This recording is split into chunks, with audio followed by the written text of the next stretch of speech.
y'all gon' get how it is. Y'all here with J.R. Wiz, the wisdom. Y'all know what time it is. Y'all gon' get how it is. Y'all here with J.R. Wiz, the wisdom. Y'all know what time it is. Y'all know what time it is. You gon' get how it is. You here with J.R. Wiz. You here with J.R. Wiz, a wisdom. Wisdom.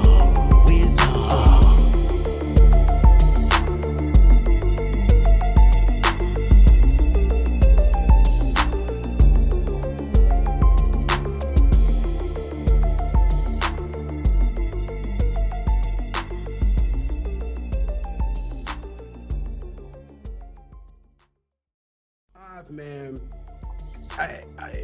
right quick too, Captain. I'm gonna tell you. I'm gonna show you something. I'm gonna tell you something too about this dude. Okay. Why I like, you know what I'm saying, I like his content, right?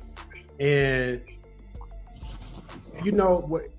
If you look at anything, whether it's manosphere stuff or fucking politics or whatever, you got fringes on both sides. So you got people that are extremely one way, you know what I'm saying, or extremely another. So it's not a monolith, you know what I mean? Like it's one big group marching as one. It's like it's a bunch of moving parts that kind of have common, you know, denominators or whatever. Yes. But JR, in my opinion, has more of a realistic attitude and approach towards how he explains some of the stuff. You know what I mean? Now, on top of that, I like him for that reason. But my man is humble as hell, right? Okay. So again, I know none of us are perfect and everybody's still on their journey. I understand that. Absolutely. Right. This is what I think you, Mr. Wisdom, sometimes don't understand and you don't get. Because I've heard you like 2 times say you didn't deserve something. Right. Well, the thing is, by you being in real estate, you know the value of a home. Right. Appraised value can say one thing, but it's really worth whatever somebody's willing to pay for it. Right. So Cost and value, yeah. exactly. So Yeah. and the reason I'm saying this is because a couple of times I've heard you say, you said it to me personally, you know, when we had our one-on-one or whatever, and you know what I'm saying, I wanted you to check out the track, you know what I mean, I made it, and I put the, you know, the video together, and that was basically because I know you hold people's attention better when they have something to look at along with what you want them to hear. Yeah.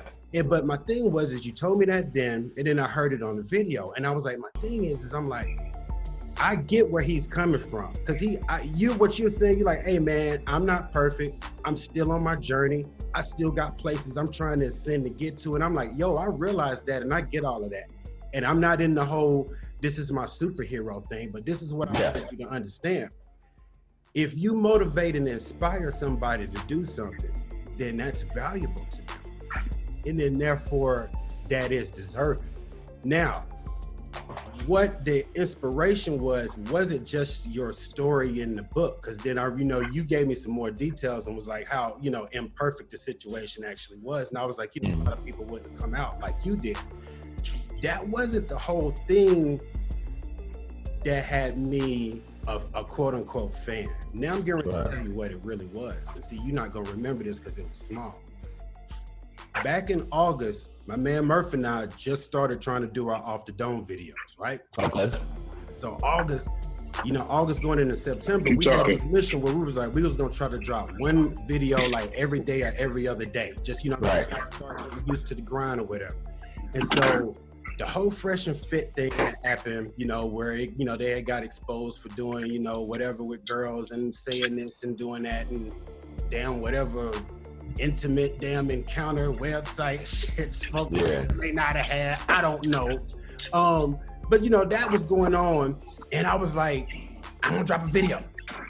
And the thing is, like, my webcam that I had been using messed up that day. Then I went and got another one and it wasn't working right. And so anyway, the point was I shouldn't have done the video, because the video was like what I was saying was good, but it was very poor quality. The audio was garbage, blah, blah, blah, blah, blah.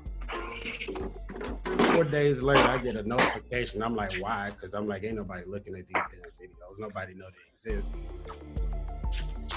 And it's a damn comment. It said, cool video, bro.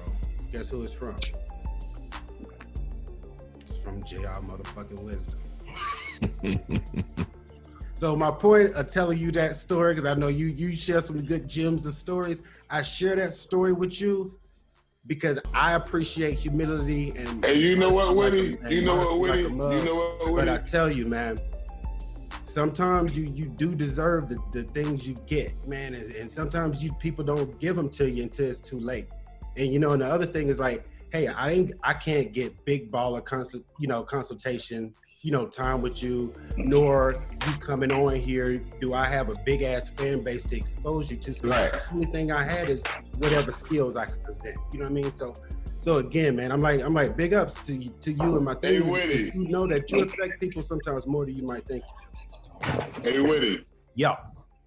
You know what? And we straight off the dome here. Because about 30 seconds ago, I'm like, where's Woody going with this? But you took me to where you were going with that and everything. You know what I'm saying? Yep. And you was like, he was the first one. Yep. You know what I'm saying? That sent me the thing. I'm like, where the hell is Woody going with this? Yes, And I that's mean, straight off the seriously, dome. dude. Somebody with an established channel and my thing is, and I knew the video was garbage. Like, really, I should delete it. I should. And I have a question for you, JR, right? JR Wisdom, right? Yes, sir.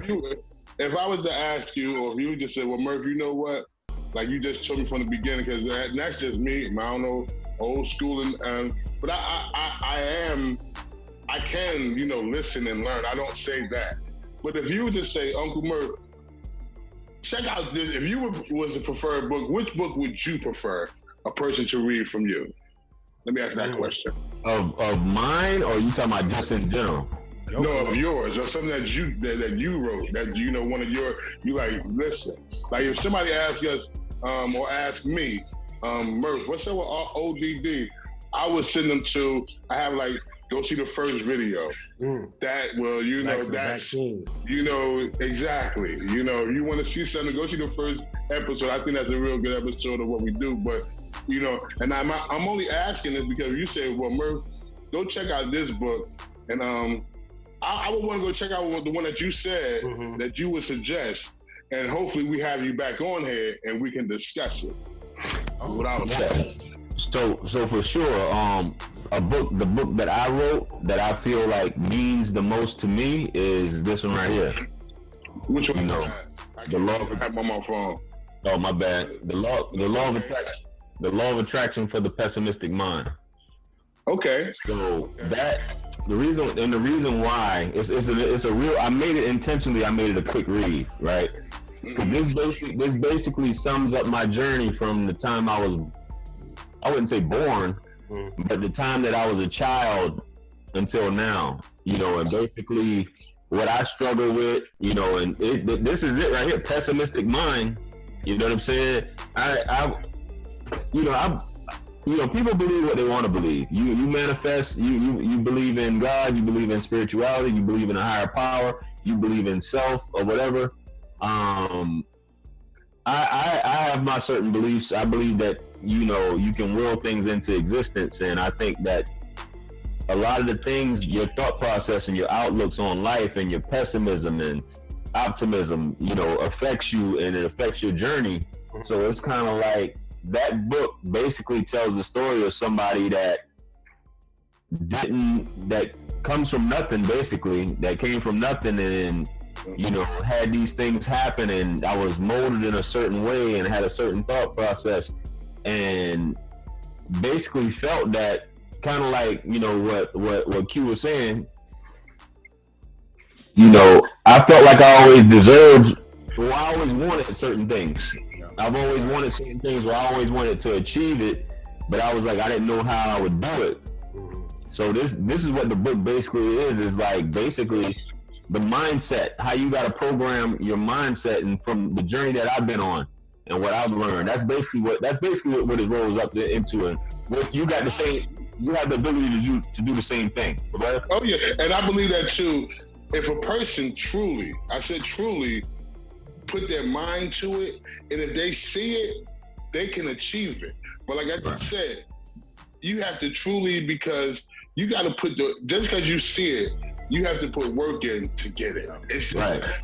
We can see a whole lot of things but it ain't gonna. You know, we can see what we would do if we won the lottery. But if we don't play the lottery, we don't know nothing. You know what I'm saying? We just see nothing. So, but again, if you see it, you can achieve it. Is my point. But just do your part of it also, and everything. I take it even further back to what you. This is what Q was saying. I put up a post, and I don't know if you alluded to it earlier, right? I put up a post where I was in a landfill. What can I catch and no can pull up at a landfill? Instead of swallowing pride, my man, he swallow red pill. No, he brought this up a few times. Yeah. I was in a landfill, and I'm going through a divorce. I'm making like $13 an hour. I gotta wake up. I'm raising 3 boys by myself, very young children, not old children. I'm having to leave the house 5 o'clock in the morning and hoping that they make it to school, you know, while my wife is out and refusing to sign the divorce papers, but she's out doing her thing. So I'm out here left my job in this position. I went through the stuff that I went through in the military, and with my family, with my brother, you know, snitching on me and all this other stuff, which is another story. You're giving away the pearls, man. No. I mean, it's a story. I'm just giving. These are like little things here, but him snitching and all this stuff, me dealing with all that, and I'm just like, why is this happening? You know what I'm saying? Yeah. And then like I was like, man, you know, at the lowest, right? And then I said, man, you can't go out like that, man. You got to realize who the fuck you are, dude. And I got that in my mind. And I would tell myself, man, I gotta come up with something. I can't let them do me like this. I can't let all them jump on me like this and just laugh at me while I'm out here driving a garbage truck. You know what I'm saying? I can't let them do this. I can't let them do this to me. You know what I'm saying? So I basically was like, yo, I changed my mindset, even though the shit was going on, and like everything, shit started falling in place. You know, better jobs, all types of stuff, man. You know, women in my life, so on and so forth. And like me getting to the point where I could just quit my job. Yeah. You know what I'm saying? Just all types of stuff start falling in place because I made that conscious decision. Like I'm that dude at the end of the day, man. I started to think like, people tend to think where you work at, and some people think this themselves. You and outsiders, they'll look at where you currently working at, and they'll associate your status with that, or where you work at, or your intelligence. Yes, you can be damn DoorDash. Yeah, right. You know, I used to do that. Capable of. Yeah, exactly. I'm quick. Exactly. I'm always saying that you can't, and that's what people do. They do. Exactly.